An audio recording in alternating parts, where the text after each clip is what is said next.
الرحیم حدثنا ابن المثنى قال حدثنا ابن ابی عدی عن سعید عن قتادہ عن الحسن عن سمرہ بن جندب رضی اللہ تعالی عنہ ان رسول اللہ صلی اللہ علیہ وسلم قال کل غلام رہینۃ بعقیقتہ تذبح عنہ یوم صابہ ویحلق ویسمى۔ امام ابو داؤد نے یہ حدیث جو تخریج فرمائی ہے تو یہ بتانا مقصود ہے کہ حمام سے وہم ہوا ہے، جو انہوں نے کیا کہہ دیا ہے، یدمّا کہا ہے، حالانکہ یدمّا یہاں پر نہیں ہے بلکہ یسمّا۔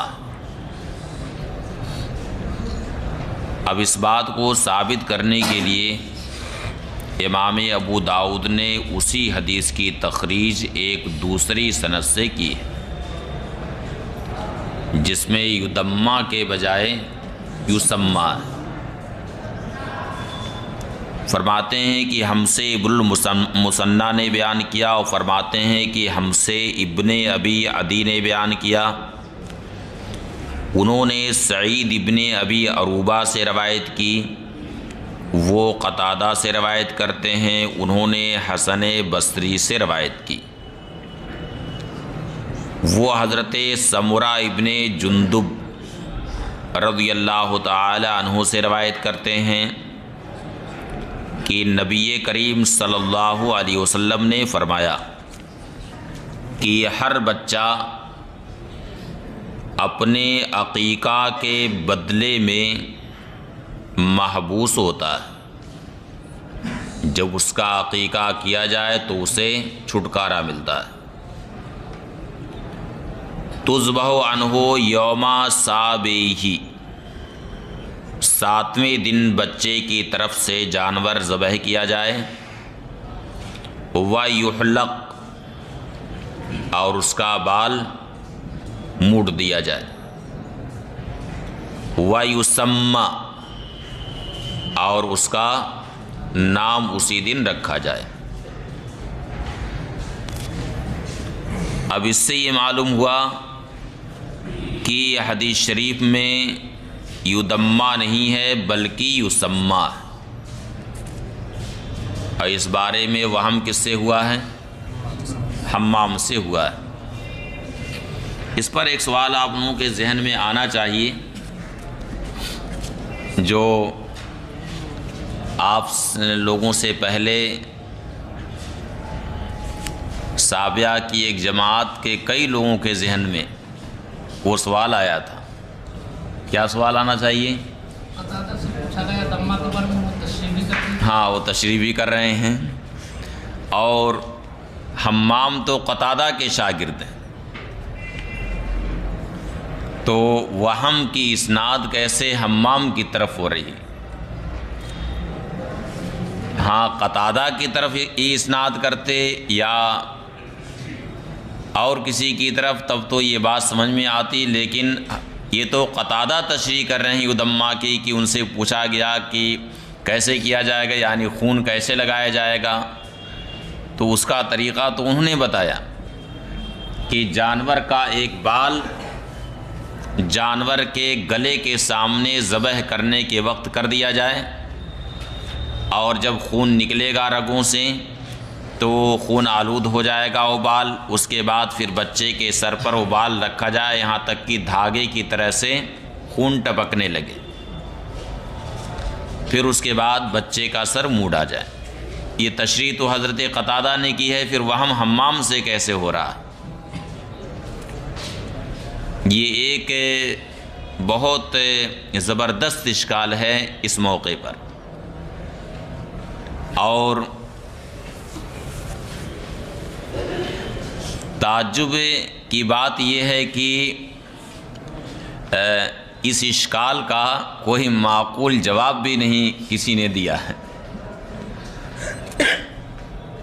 سوائے اس کے کہ یہ کہہ کر کے سب لوگ آگے بڑھ گئے کہ ایسا ہو سکتا ہے کہ قتادہ سے جو تشریح اس کی منقول ہے وہ تشریح کسی اور نے کی، اور حمام سے یہ بھی وہم ہوا ہے جو قتادہ کی طرف اس قول کو منسوب کیا، یعنی حمام سے صرف اتنا ہی وہم نہیں ہوا ہے کہ یسمہ کی جگہ یدمہ کہا، بلکہ یدمہ کو صحیح قرار دینے کے لیے کہ یدمہ کی تشریح کیا ہوگی وہ تشریح میں بیان کرنے میں بھی وہم ہو گیا ہے حمام سے۔ وہ تشریح نامعلوم کس نے کی ہے اور اس کی اسناد ہو گئی ہے کن کی طرف؟ قتادہ کی طرف ہو گئی ہے اس کی اسناد۔ اس کے علاوہ اور کوئی معقول جواب اس کا سمجھ میں نہیں آتا، اور ہے یہ بہت قوی اشکال اس موقع پر۔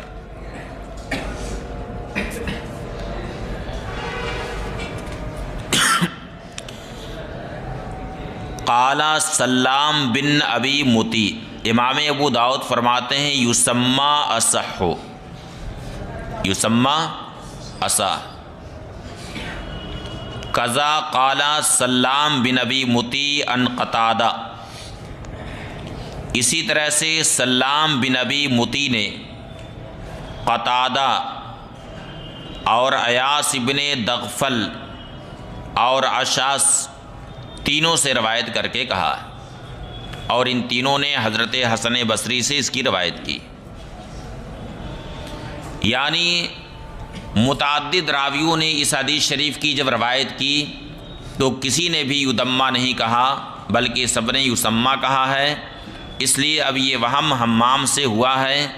اب صرف اتنا ہی وہم ہوا ہے کہ یدمہ کہہ دیا ہے، یا یہ بھی وہم ہو گیا ہے ان سے جو قتادہ کی طرف اس کی تشریح کو منسوب کر دیا، تو اس اشکال کا حل یہی ہے کہ اس کو بھی بیان کرنے میں ان سے وہم ہو گیا۔ ایسا ہوتا ہے کہ تشریح کسی اور سے سنی ہے اور بجائے ان کی طرف اس تشریح کو منسوب کرنے کے کسی اور کی طرف اسے منسوب کر دیا۔ حدثنا سلام بن ابی متی عن قتادہ و ایاس بن، اچھا اب اس کی سند، حدثنا الحسن بن علی قال حدثنا عبد الرزاق قال حدثنا ہشام بن حسان قال حدثنا ہشام بن حسان عن حفصہ بنت سیری عن الرباب عن سلمان بن عامر الضبی قال قال رسول اللہ صلی اللہ علیہ وسلم مع الغلام عقیقۃ، اس کو بنا لیجیے، اس میں مع الغمام ہو گیا، مع الغلام عقیقۃ، لڑکے کے ساتھ ایک عقیقہ، یعنی عقیقہ ایک ہی بار کرنا اور وہ بھی زندگی میں کرنا، انتقال کے بعد عقیقہ نہیں ہوتا۔ عقیقہ کا وقت 7ویں دن سے لے کر کے پوری زندگی میں کبھی بھی عقیقہ ہو سکتا، بڑھاپے میں بھی عقیقہ ہو سکتا۔ فَحَرِّقُوا عَنْهُ دَمًا، تو لڑکے کی طرف سے خون بہاؤ، وَأَمِيتُوا عَنْهُ الْأَذَى، اور اس سے گندگی کو دور کرو۔ یہاں کس گندگی کو بچے سے دور کرنا ہے؟ بعض علماء کہتے ہیں کہ اس سے بچے کے سر کا بال مراد، جو اپنی ماں کے پیٹ سے وہ لے کر کے آیا، تو وہ بال اذا ہے ایک قسم کا، اس لیے اسے دور کرو، اس گندگی کو دور کرو، یعنی اس کا بال موڑ دو۔ اور بعض علماء نے کہا کہ امیتو عنہ الاذی کا مطلب یہ ہے کہ اس کا ختنہ بھی کرو، اس لیے کہ ختنے میں جو جلد الگ کی جاتی ہے وہ اذی، تو بعض علماء نے یہ کہا کہ اس سے ختنہ کی طرف اشارہ ہے۔ حدثنا ابو داود قال حدثنا یحییٰ بن خلف قال حدثنا عبد العالی قال حدثنا ہشام عن الحسن انہ کان یقول، حضرت حسن بصری فرماتے کہ اماطۃ الاذی کا مطلب ہے حلق الراس، یعنی سر موڑنا۔ حدثنا ابو معمر عبداللہ بن عمرو قال حدثنا عبد الوارث قال حدثنا ایوب عن اکرمہ عن ابن عباس رضی اللہ تعالی عنہما ان رسول اللہ صلی اللہ علیہ وسلم اقا عن الحسن والحسین رضی اللہ تعالی عنہما کبشن کبشا۔ اکرمہ حضرت عبداللہ ابن عباس رضی اللہ تعالی عنہما سے روایت کرتے ہیں کہ نبی کریم صلی اللہ علیہ وسلم نے حضرت امام حسن مجتبی اور امام حسین رضی اللہ تعالی عنہما کی طرف سے ایک ایک میڈھے کا عقیقہ فرمایا۔ اسی حدیث شریف سے یہ معلوم ہوتا ہے کہ لڑکے کی طرف سے اگر ایک ہی جانور ذبح کیا جائے تو بھی عقیقہ ہو جائے گا، اگرچہ افضل یہ ہے کہ لڑکے کی طرف سے 2 بکرے ذبح کیے جائیں جو عمر میں وقت ذبح میں قریب قریب ہوں۔ حدثنا القعنبی قال حدثنا داود بن قیس عن عمرو بن شعیب ان النبی صلی اللہ علیہ وسلم تحویل السند۔ وحدثنا محمد بن سلیمان الانباری حدثنا عبد الملک یعنی ابن عمرو عن داود عن عمرو بن شعیب عن ابیہ وراہ عن جدہ۔ یہ 2 سند ہے۔ پہلی سند عمرو بن شعیب پر جا کر کے ختم ہو رہی۔ عمرو بن شعیب نے کہا ان رسول اللہ صلی اللہ علیہ وسلم سئل عن العقیقۃ، اور دوسری سند محمد بن سلیمان انباری کی عمرو بن شعیب عن ابیہ، اس کے بعد ہے اراہ عن جدہ، یعنی عمرو بن شعیب نے اپنے والد سے روایت کی۔ وہ کن سے روایت کرتے ہیں؟ اپنے والد سے، اپنے دادا سے۔ کن سے؟ اپنے دادا سے روایت کرتے ہیں۔ یہی وہ سند ہے جس میں ضمیر باپ کی طرف لوٹائی جا سکتی، اگرچہ بیٹے کی طرف بھی یہ ضمیر لوٹ سکتی ہے، مگر اس میں باپ کی طرف بھی یہ ضمیر لوٹائی جا سکتی۔ عمرو بن شعیب کے والد کا نام شعیب، ان کے والد کا نام شعیب کے والد کا نام محمد، ان کے والد کا نام عبداللہ، ان کے والد کا نام عمرو بن العاص۔ عمرو بن شعیب بن محمد بن عبداللہ بن عمرو بن العاص، اس طرح سے ان کا سلسلہ۔ تو اگر عن جدہ میں ہو کی ضمیر شعیب کی طرف لوٹائی جائے تو معنی ہوگا کہ شعیب نے اپنے دادا سے روایت کی، اور شعیب کے دادا کون ہیں؟ کون؟ حضرت عبداللہ بن عمرو بن العاص، وہ ان کے دادا ہیں۔ اور یہ بھی احتمال ہے کہ یہ ضمیر عمرو کی طرف لوٹے، یعنی شعیب نے عمرو کے دادا سے روایت کی۔ تو عمرو کے دادا کون ہیں؟ کون؟ محمد ابن عبداللہ بن عمرو بن عاص۔ تو ان کے تعلق سے یہ فرمایا گیا کہ ان کے ایک ہیں جد اوسط اور ایک ہیں جد اعلیٰ، تو محمد یہ ہے ان کے جد اوسط، اور حضرت عبداللہ ابن عمرو ابن العاص یہ جد اعلیٰ۔ تو یہاں یہ سارے احتمالات موجود ہیں۔ بہرحال اگر پہلی سند کے لحاظ سے دیکھا جائے تو یہ حدیث کیا کہلائے گی؟ مرسل ہے، اخیر سند سے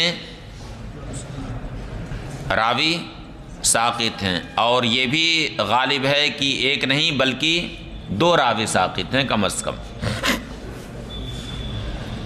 قال، اور دوسری سند عمرو بن شعیب عن ابیہ عن جدہ تک پہنچ رہی ہے۔ قال، وہ فرماتے ہیں سئل النبی صلی اللہ علیہ وسلم عن العقیقۃ، نبی کریم صلی اللہ علیہ وسلم سے عقیقہ کے بارے میں پوچھا گیا۔ فقال، ارشاد فرمایا لا يحب اللہ العقوق، اللہ تعالیٰ عقوق کو پسند نہیں فرماتا۔ عقوق کا معنی نافرمانی۔ جہاں آپ نے کبائر کی تعداد کچھ پڑھی ہے تو اس میں ایک ہے عقوق الوالدین، والدین کی نافرمانی۔ کأنہ کرہ الاسم، گویا کی یعنی نبی کریم صلی اللہ علیہ وسلم نے جو ارشاد فرمایا کہ لا يحب اللہ العقوق،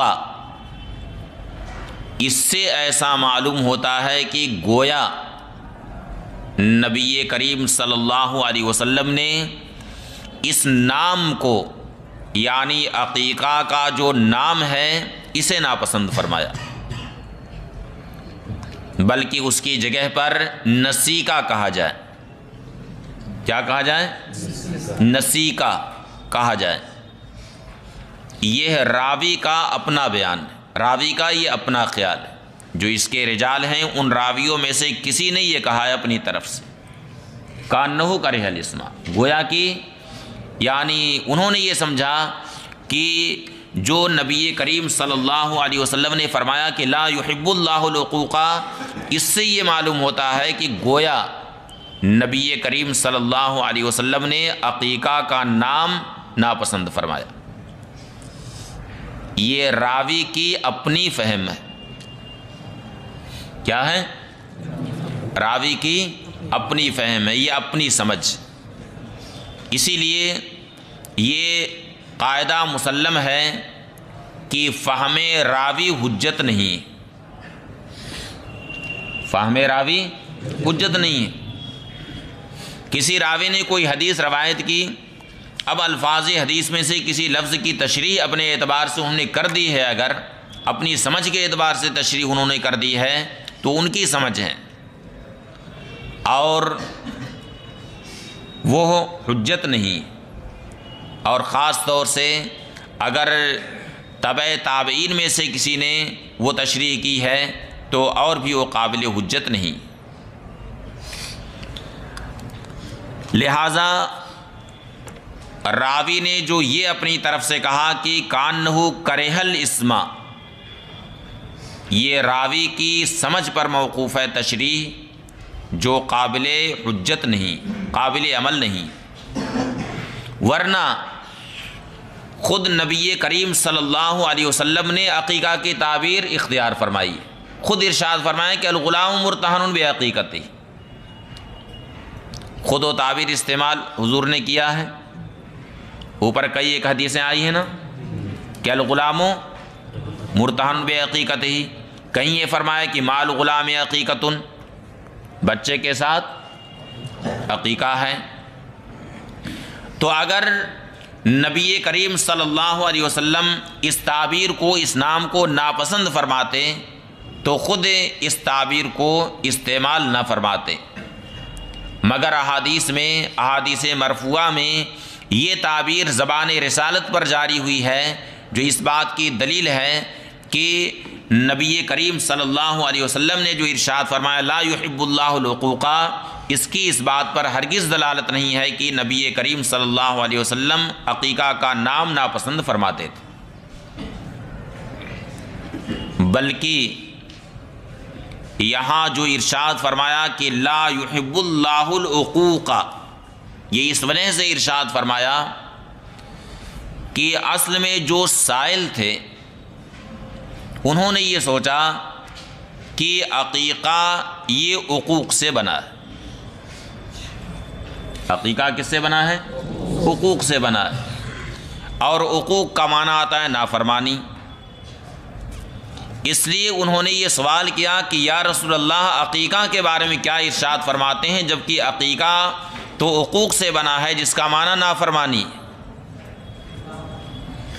تو اس پر نبی کریم صلی اللہ علیہ وسلم نے ارشاد فرمایا کہ اللہ تعالیٰ عقوق کو ناپسند فرماتا ہے، نافرمانی کو ناپسند فرماتا ہے۔ باقی عقیقہ یہ ایک الگ چیز ہے، یہ اس کا اس سے کوئی تعلق نہیں ہے۔ جو ناپسندیدہ چیز ہے وہ ہے عقوق، باقی جو عقیقہ ہے وہ ایک امر مستحسن۔ سمجھ گئے؟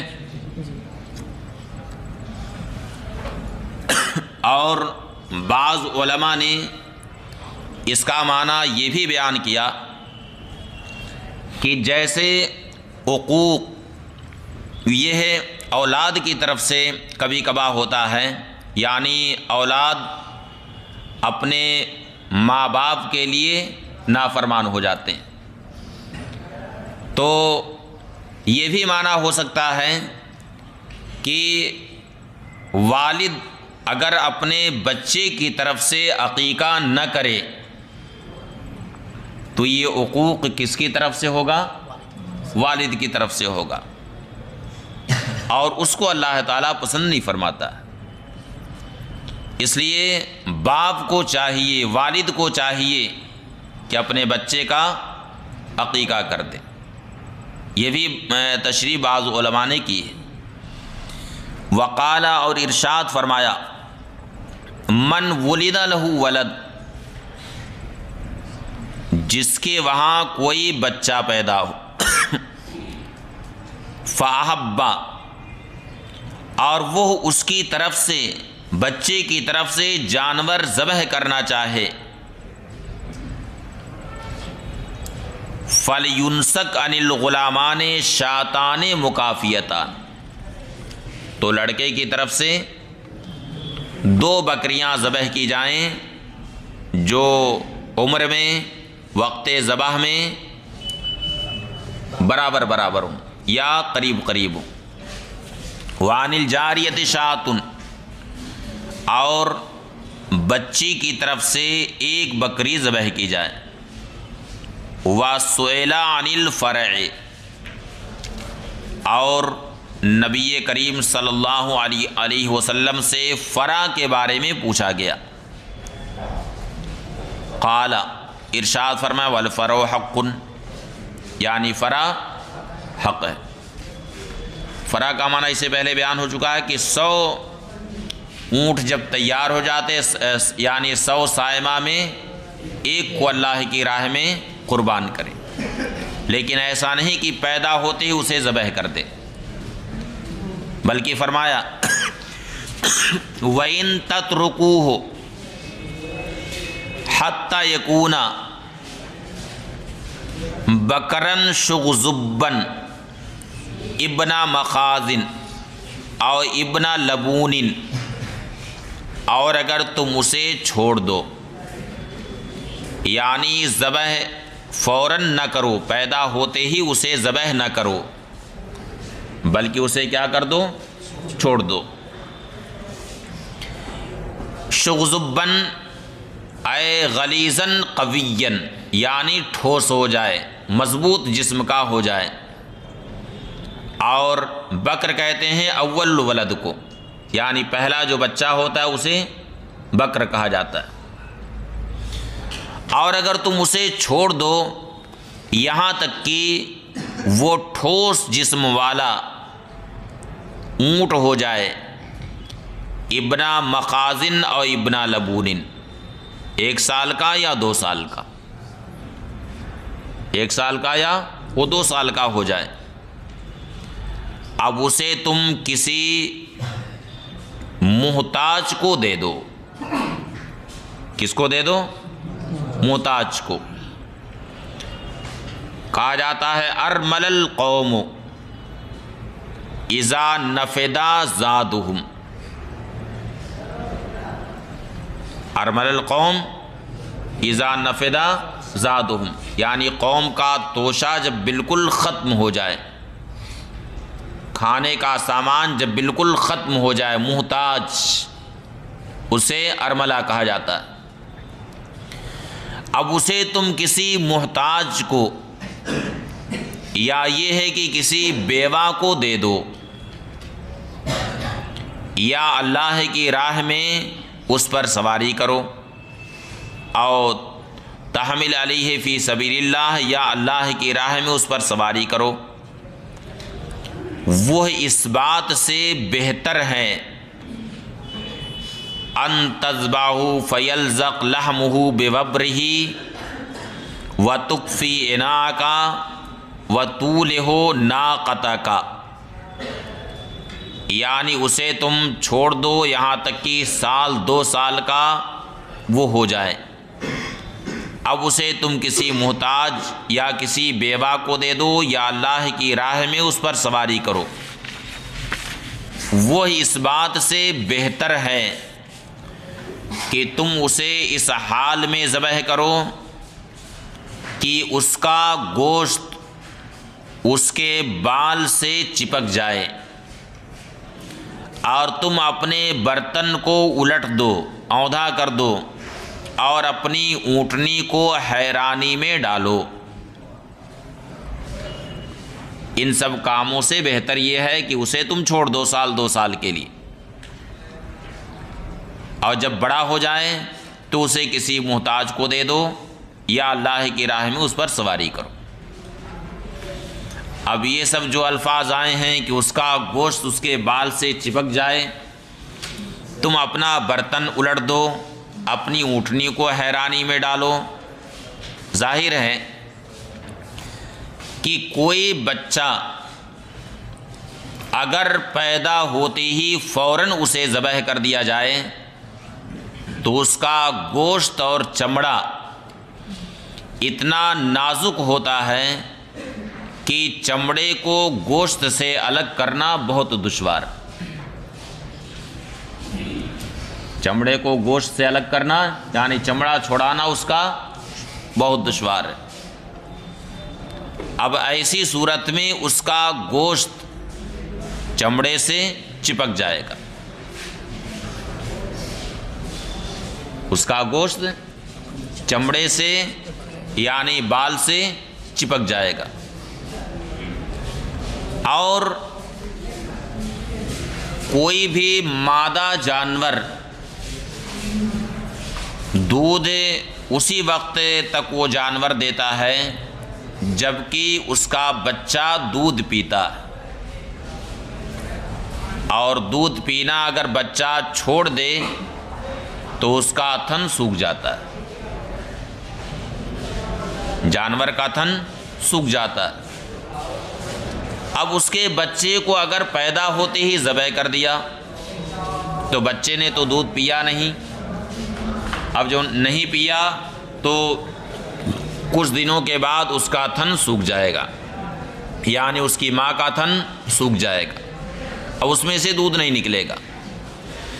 اب جب دودھ نہیں نکلے گا اس میں سے، اب تم جب دودھ دہنے کے لیے برتن لے کر کے اس کے پاس جاؤ گے اور دودھ نہیں نکلے گا تو اب برتن تم الٹ کر کے کنارے رکھ دو گے کہ دودھ نہیں نکل رہا ہے، کیا فائدہ ہے،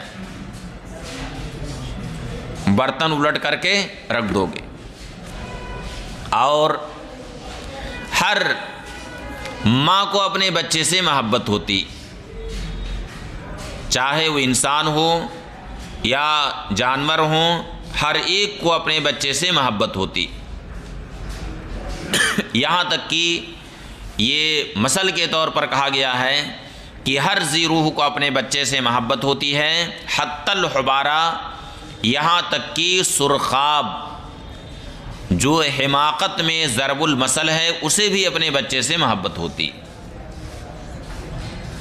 تو اب پیدا ہوتی ہی بچہ اگر ذبح کر دیا گیا اور وہ بھی نومولود بچہ جس سے ماں کو بہت زیادہ محبت ہوتی، اسے پیدا ہوتے ہی ذبح کر دیا گیا تو اس کی ماں رنج و الم میں مبتلا ہوگی، حیرانی میں پڑے گی۔ تو ان ساری چیزوں سے بہتر یہ ہے کہ اسے بڑا ہو جانے دو، 1-2 سال کا ہو جانے دو۔ جب بڑا ہو جائے تب اسے تم کسی محتاج کو، کسی ضرورت مند کو، کسی بیوہ کو دے دو، یا یہ ہے کہ اللہ کی راہ میں اس پر سواری کرو۔ سمجھ میں آئی اس حدیث شریف کا مطلب؟ خیر من ان تذبحوا، یعنی یہ تمہارے لیے اس بات سے بہتر ہے کہ تم اسے ذبح کرو اور اس کا گوشت اس کے بال سے چپک جائے اور تم اپنے برتن کو الٹ دو اور اپنی اونٹنی کو حیرانی میں ڈالو۔ حدثنا احمد بن محمد بن ثابت قال حدثنا علی بن الحسین قال حدثنا ابی قال حدثنی عبداللہ بن بریدہ قال سمعت ابی بریدہ یقول كنا فی الجاہلیۃ اذا ولد لاحدنا غلام ذبح شاة۔ عبداللہ بن بریدہ فرماتے ہیں کہ میں نے اپنے والد حضرت بریدہ اسلمی رضی اللہ تعالی عنہ سے سنا، وہ فرماتے ہیں کہ دور جاہلیت میں ہم میں جب کسی کے وہاں بچہ پیدا ہوتا تو ایک بکری ذبح کرتا اور اس کے سر میں خون لگا دیتا تھا۔ فلما جاء اللہ بالاسلام، جب اللہ تعالی نے ہمیں اسلام کی توفیق عطا فرمائی، کننا نذبح شاطن، تو ہم ایک بکری ذبح کرتے، ونحلق راسہ، اور بچے کا سر موڑ دیتے تھے، ونلتقہ بزعفران،